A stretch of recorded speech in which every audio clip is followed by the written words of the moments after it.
María José Haddad, ¿cómo estás? Qué gusto Pero muchísimas verte. gracias. Igualmente, igualmente, Víctor, un placer estar con vos. ¿Y qué querrá decir 20? ¿Será que tengo 20 años también? ¿Podemos decir eso, Víctor? Pero yo los tengo gratísimamente por 19 todavía y vos imagino que por 16. Así que estamos en eso. Totalmente, allí. No llegamos a los 20. No llegamos a los No 20. llegamos a los ¿Cómo 20. te trata cómo te trata la vida neuroeducadora, coaching y tantas cosas lindas de la vida? Verdaderamente muy bien. Me siento agradecida por, por lo que Ujú. pude, por las decisiones que pude tomar en su momento.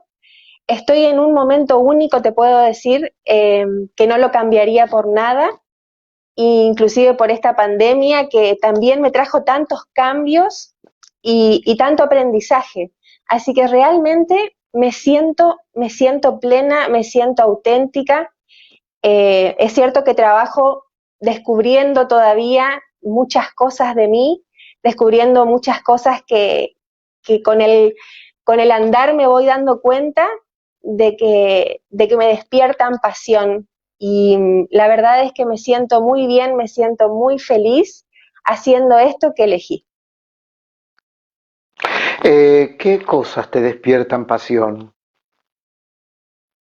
El saber, el buscar las fuentes, el leer y sobre todo el poder ayudar en este tiempo en el que estamos viviendo y que están pasando emocionalmente tantas cosas. El hecho de sentirme útil y de poder colaborar con las personas me hace sentir muy bien y desde este lugar eh, me permito poder hacerlo. Ujú. Eh, Hoy estamos celebrando un día muy especial. Es el Día del Amigo. ¿Qué te dice a vos amistad? ¿Qué es el amigo? ¿Qué es ser amigo?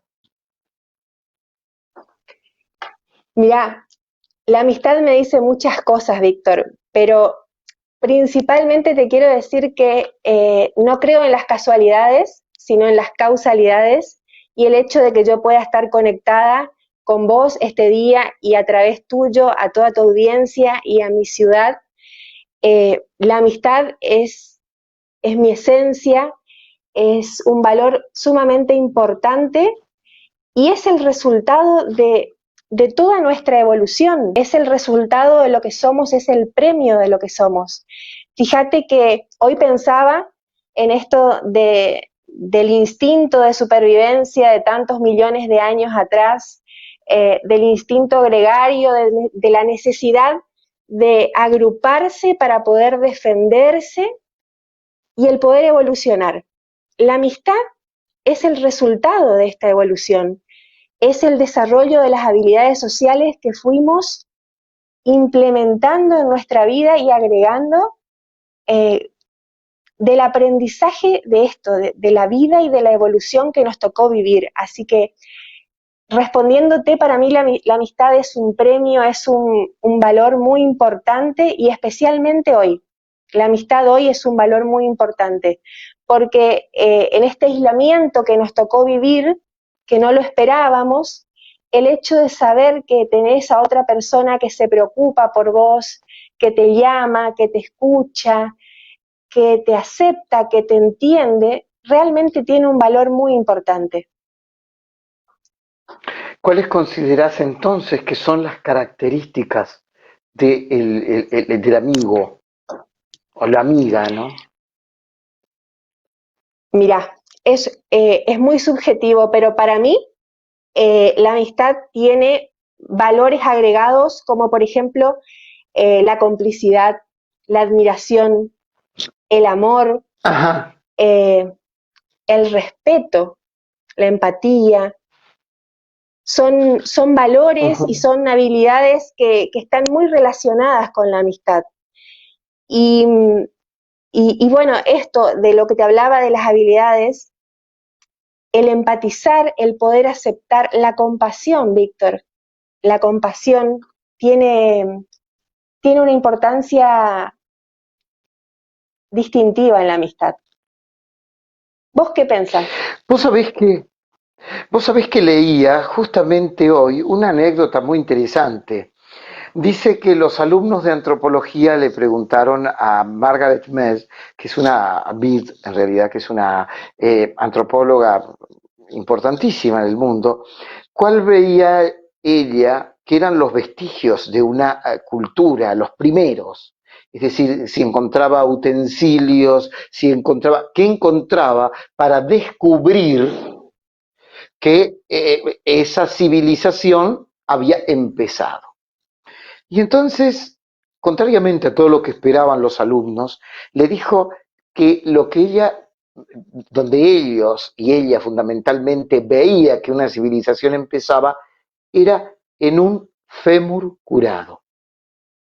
Entonces la miraron con sorpresa y les explicó, un animal que se rompe una pierna no puede seguir viviendo porque no puede procurarse alimentos, lo comen otros animales mayores o menores, en fin, es decir, un animal o una persona que no tenga otro que sea capaz de soportarlo en el tiempo de la rehabilitación, de colaborar para traerle alimentos y que esta persona no se deba desplazar, es que todavía entonces no llegó a la civilización, que la civilización empezaba para ella cuando encontraba un fémur roto que se había vuelto a soldar.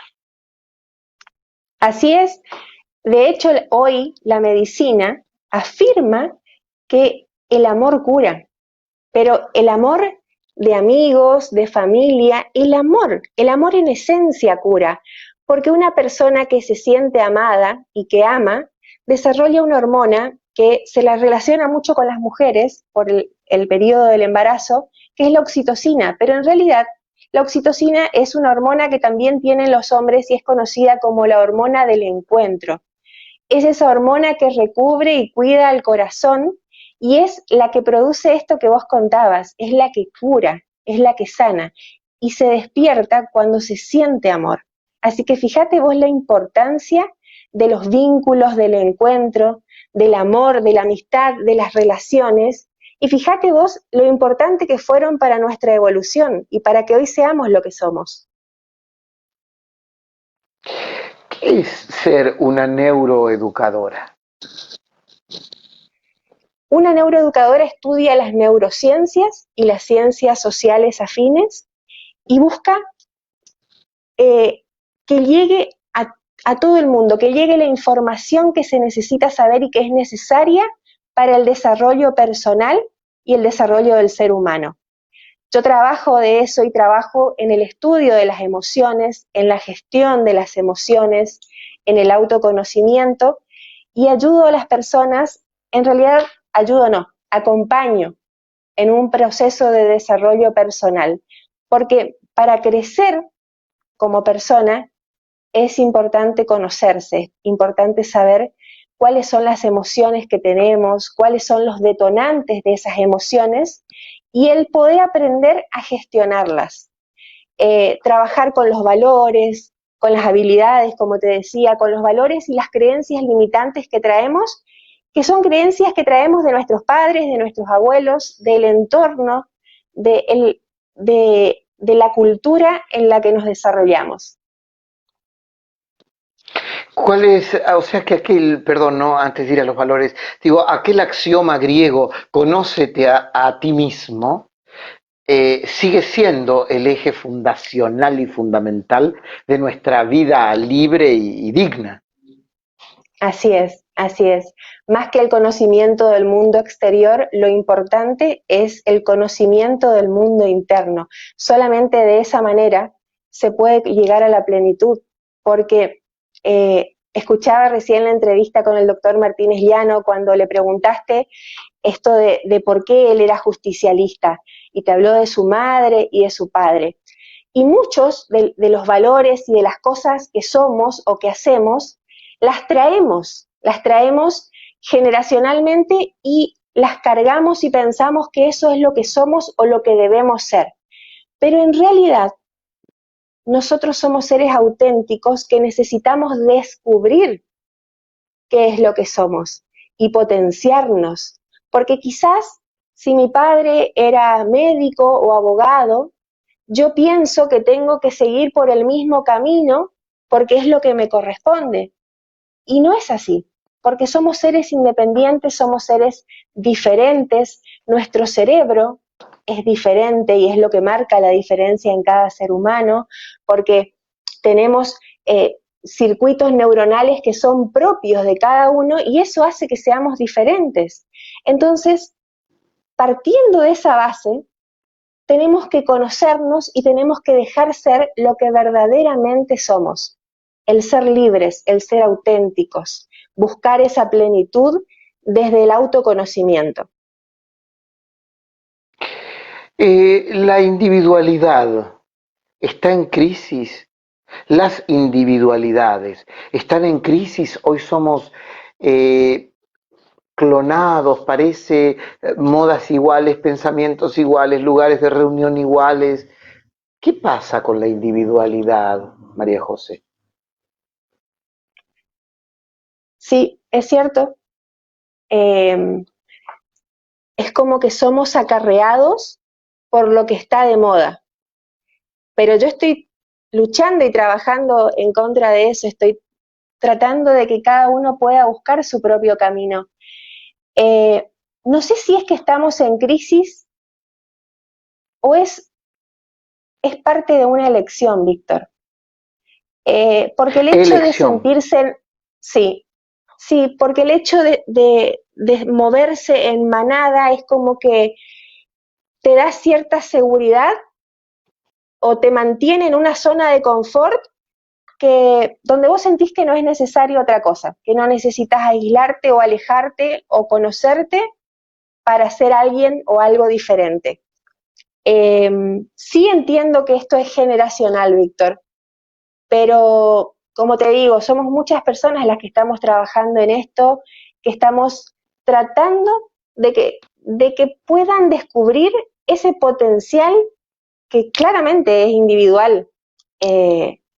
Y cada uno es un ser único, como te decía, entonces hay que trabajar la individualidad y se está haciendo tomar conciencia de esto. ¿Las escuelas trabajan la individualidad o trabajan la Mm. masividad? Las- No, las escuelas trabajan la masividad, Víctor. Y, y qué bueno que tocaste ese tema porque me parece que es donde los chicos pasan la mayor cantidad de horas, que es allí donde adoptan esta masividad, como decís, y, y no se valora la individualidad, no se tiene en cuenta el potencial de cada uno de los niños.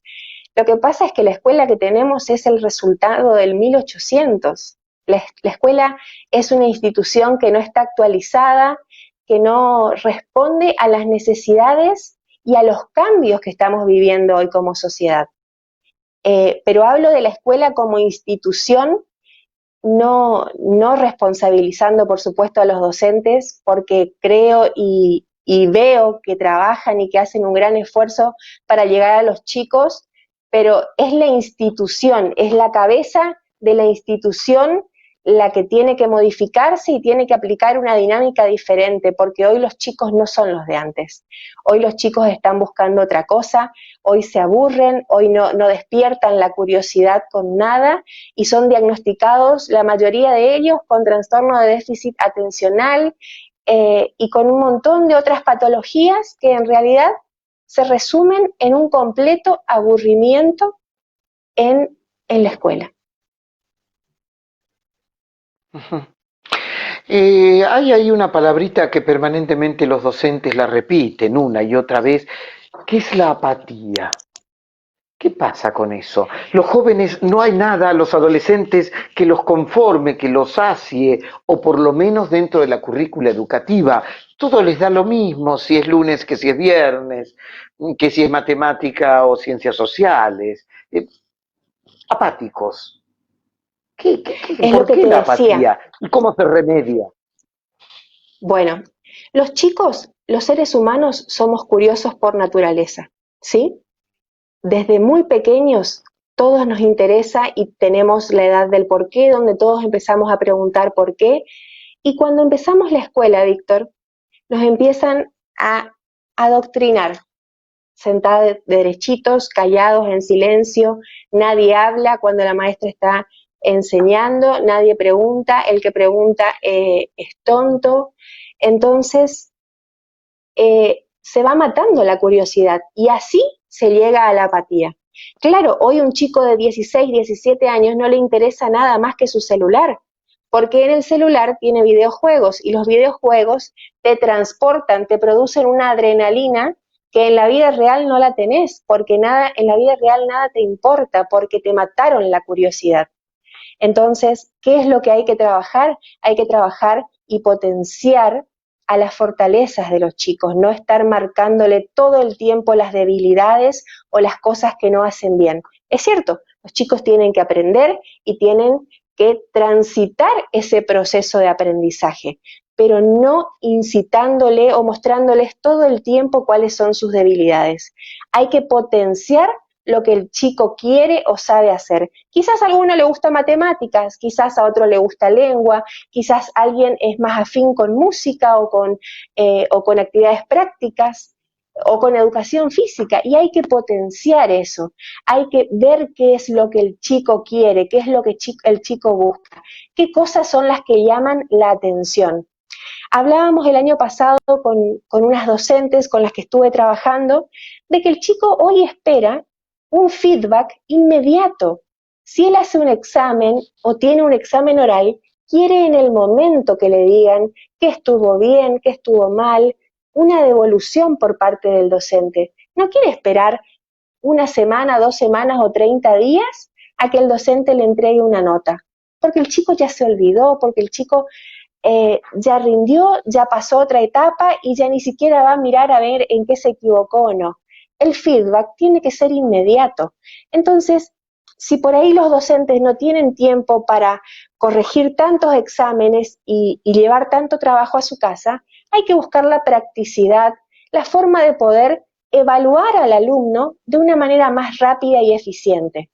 Puede ser haciendo trabajos o dando clases, asignándoles un tema para que hagan un coloquio, así de esa manera pueden desarrollar la oratoria también, o hacerle hacer diferentes actividades y evaluarlo de esa manera, pero con un feedback, con una retroalimentación, no, en el momento, porque si no el chico pierde el entusiasmo y ya de por sí el chico, sobre todo el adolescente, no tiene entusiasmo por aprender, no tiene curiosidad, nada le interesa, porque están en Ah, otro ritmo.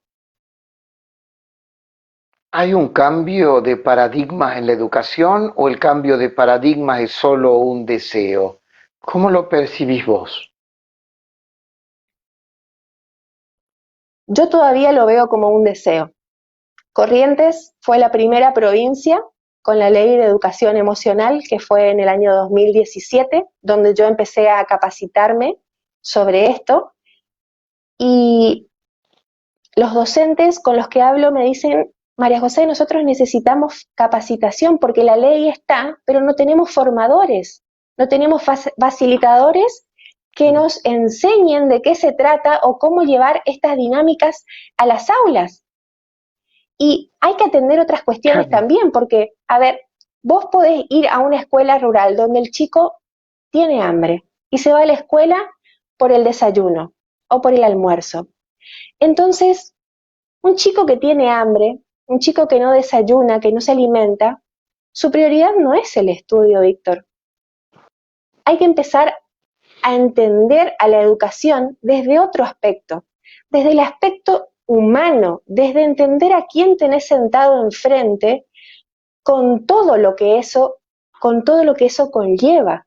Entonces, prestarle atención al chico como lo que es, un ser humano, y no un obrero del 1800, ¿sí? Entonces, por eso te digo que yo creo Eh, que esto es un deseo. la humanidad, no me refiero al conjunto de, de seres humanos, sino me refiero a la humanidad intrínseca de cada uno, la humanidad del otro, el ser humano del otro. ¿Está en crisis? El ser humano está en crisis, sí. Te lo graficaría diciendo como que el ser humano está envuelto en una nebulosa y que está respondiendo de manera automática o reaccionando, como decimos, frente a lo que le pasa. Pero sí, sí, sí. ¿Cuáles son las claves para salir de eso? Las habilidades sociales, Víctor. Hago muchísimo hincapié en esto porque necesitamos humanizarnos más desde lo social, desde el entender esto, porque fíjate vos, esta crisis de humanidad que hablábamos, yo la entiendo, de que estamos todo el tiempo activos en el instinto de supervivencia, de que todos son rivales, de que todo es competencia, de que no podemos confiar en el otro, de, de eso, de la falta de compasión hacia el otro. Entonces, ¿qué es lo que necesitamos o cuál es la clave? Trascender. La clave es la trascendencia, es entender que el otro ser humano no es un rival, no es una competencia, es un ser con el que yo tengo que co-crear un desarrollo de la humanidad mucho mejor al que estoy viviendo hoy. Es el compartir, el, eh, el aceptar, el, el relacionarte desde el amor, desde el entendimiento, desde la empatía, eh, y dejar de lado la competencia, la supervivencia, el instinto de supervivencia que tenemos que nos hace pelearnos con todos y estar reactivo a todos. La pelea suele ser por miedo, ¿no? Tenemos demasiados Sí, miedos. sí, así es. Lo que pasa es que el miedo todo el tiempo nos está bloqueando, nos está poniendo en una situación de futuro y no nos impide avanzar. Y el miedo es el principal enemigo del amor. Donde hay miedo no hay amor y donde hay amor no hay miedo. Es por eso que yo insisto en esto del amor desde la amistad, desde la familia, eh, desde la pareja, el amor como esencia de todo esto, el amor puro, entendiendo de que el amor puede vencer estas barreras de miedo.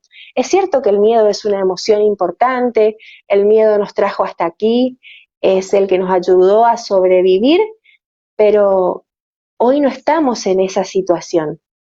Hoy ese instinto de preservación ya no lo necesitamos. Hoy necesitamos dejar de lado esos miedos para empezar a trascender como seres humanos y empezar a crecer y evolucionar desde otro lugar, desde un lugar mucho más dinámico. Y cuando empezó esta pandemia y empezaron las sucesivas cuarentenas, con un amigo decíamos, me decía este amigo, esto va a cambiar al mundo. Y yo le decía que no, que al día siguiente íbamos a ser exactamente igual de usureros, exactamente igual de buscadores de espacios, de trepadores de lugares, o de aquellas cosas efímeras por las cuales nos hemos esforzado durante todos estos siglos, porque estaba internamente, ¿no?, en el ser humano esa cosa de la búsqueda. ¿Vos cómo ves? ¿Que el ser humano va a cambiar realmente con esta pandemia? ¿O desde tu espacio de la neurociencia vos considerás de que seguiremos con los mismos errores arriba de la mochila? Te voy a responder lo que yo deseo. Yo deseo verdaderamente que se produzca un cambio.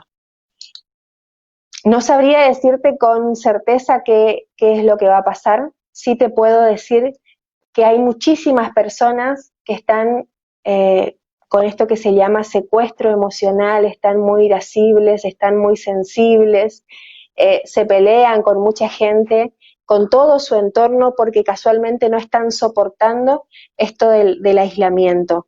Pero hay muchas otras personas que se reinventaron, que dieron un vuelco en su vida y que están están creciendo desde otro lugar. Entonces, yo deseo verdaderamente de que después de este proceso la humanidad cambie, que la humanidad aprenda. Necesitamos por nosotros, por nuestro planeta, por la naturaleza, por las generaciones que siguen, necesitamos verdaderamente dar un vuelco y realmente que la humanidad pueda cambiar. Vos deseás eso y ¿cómo ves la humanidad y Corrientes? ¿Estamos dentro de este globo, de esta bola a la que llamamos Tierra y está repleta de humanos? ¿O somos otro mundo, otro país, otra república, otra galaxia? Somos otra galaxia. Yo Corrientes personalmente lo veo bien. Yo veo que la gente no está enloquecida o enfurecida por ahí como en el resto del mundo. Quizás por el tiempo que nos tocó a nosotros, que dentro de todo rápidamente pasamos a una fase 5 y nos estamos movilizando, eh, pero sí veo a Corrientes distinto al resto del mundo. Veo con otra energía, veo con otra predisposición, eh, veo al mundo muy aturdido, Víctor, muy desesperado, como te decía hoy, como en una nebulosa. ¿Qué lo hace distinta a Corrientes, a la gente de Corrientes? El clima, el ambiente, la educación, la tradición, la fe, las costumbres, los prejuicios, la libertad. ¿Cuáles son los condimentos de esta salsa correntina que vos la encontrás distinta a otros sabores? Creo principalmente que los valores y las creencias que tenemos como pueblo, estos valores socioculturales que adquirimos desde muy chicos, me parece que eso es lo que hace diferente. Yo hoy Ajá, cuando hablábamos al principio, sí, sí, sí, no, te decía a propósito de eso, ¿no? Digo, este Corrientes, ¿no? Este Corrientes que tiene, tantas veces se dice que tiene payé, pero ese payé, ¿realmente es una condición del correntino o ha quedado ya en la leyenda y en el pasado? yo creo que ese payé tiene que ver con las creencias, como te dije recién, tiene que ver con las creencias, con la fe que tiene el pueblo, con las convicciones. Me parece que de ahí sale esto del payé y de marcar esa diferencia que tenemos como pueblo con el resto del mundo. Contame dónde estudiaste, contame cómo fue este proceso de estudiar esto, Mm. porque me imagino que vos que estabas tan en los negocios y en las cosas, este, eh, realmente contame cómo fue. Bueno, mira, yo trabajaba, o sea, dejé de trabajar en una empresa a la cual pertenecía, estuve un tiempo corto y me dediqué a trabajar con Sergio como su representante y hacía espectáculos, estaba trabajando como productora ejecutiva acá en Corrientes y en algunas regiones del Chaco, haciendo eventos y representando cantantes. Y en ese proceso de mi vida tuve una situación personal donde, donde me desconocí, donde tuve una reacción que no era mía y me asusté porque no era eso lo que quería hacer, porque no era eso hacia donde quería ir y porque no quería desconocerme. Entonces, en medio de esta confusión y de este quiebre que tuve, recibo una invitación por Facebook de una escuela de coaching de Buenos Aires y con una oferta académica. Entonces me dirijo al mail, mando unos mensajes, hago una pregunta con respecto a cuál era el programa.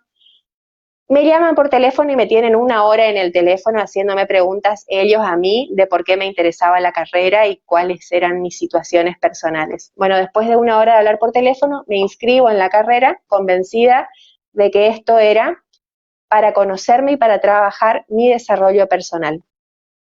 Al cabo de esos 2 años, cuando voy a certificar para ser coach, me piden que haga un trabajo, un coloquio previo a la tesis, y el tema que me toca eran las emociones. Ese coloquio yo tuve que prepararlo y hacerlo frente a 10 personas acá en mi casa y mandar todas las pruebas a la escuela para que me aprueben. Cuando empiezo a estudiar el tema de las emociones, como te dije hoy al principio, soy muy curiosa, me gusta mucho leer y empecé a indagar un poco más. Terminé la carrera de coaching y encuentro que uno de mis mentores tenía un emprendimiento donde hacía una especialización en neuroeducación que duraba 3 meses. Entonces me inscribo en su especialización y la hago después de terminar la carrera. Sentí que no me fue suficiente, que necesitaba más, que quería más, y me llega una información de Asociación Educar que se había vinculado con la UBA de Buenos Aires y ofrecían un posgrado de 2 años con especialización en neuropsicoeducación. Entonces, así fue que me inscribí en la UBA, hice la carrera a distancia con clases presenciales una vez por mes los días sábados y terminé siendo neuropsicoeducadora. Cuando estaba en este proceso de la UBA, sentía que necesitaba compartir esto de mis cambios y de mis aprendizajes con el coaching y más que sesiones de coaching quería dar charlas. Entonces un amigo me aconsejó que no hable desde los libros, que hable desde mi experiencia. Y así fue como empecé a dar charlas y mucha gente me dijo que le gustaba mi forma de transmitir, que yo les transmitía seguridad. Entonces me animaron y fui armando más charlas, fui respondiendo a las necesidades que la gente me daba al final de las charlas, me pedían que por favor prepare charlas de algún tema en especial y lo fui haciendo dentro del marco de lo que mi profesión me permite. Y así me llamaron del interior, estuve participando en 2 oportunidades en Curuzú, Cuatiá, uno en la Feria del Libro y otro en una charla que se hizo ahora este año por el Día de la Mujer. Fui también a Mercedes, estuve también en Esquina, que me invitó la que era presidente de la banca de la mujer, ahí en Esquina, así que empecé a recorrer y empecé a hacer lo que siento que hoy me identifica y que me sirve para hacer lo que quiero hacer. El poder transmitir, el poder ayudar, como te dije hoy, desde mi lugar y desde mi experiencia. ¿Sos feliz? Muy feliz, muy feliz. Es una mujer que se ha reparido a sí misma. Es decir, Sí, María José encontró un espacio para recrearse, o como ella lo dijo en algún párrafo, para co-crear junto a unos cuantos otros.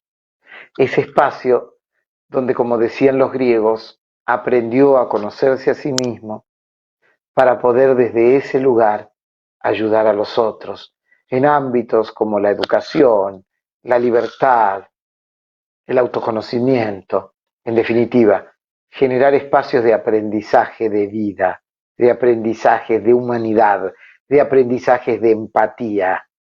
Un poco de eso voy a hablar después, cuando cierre este programa.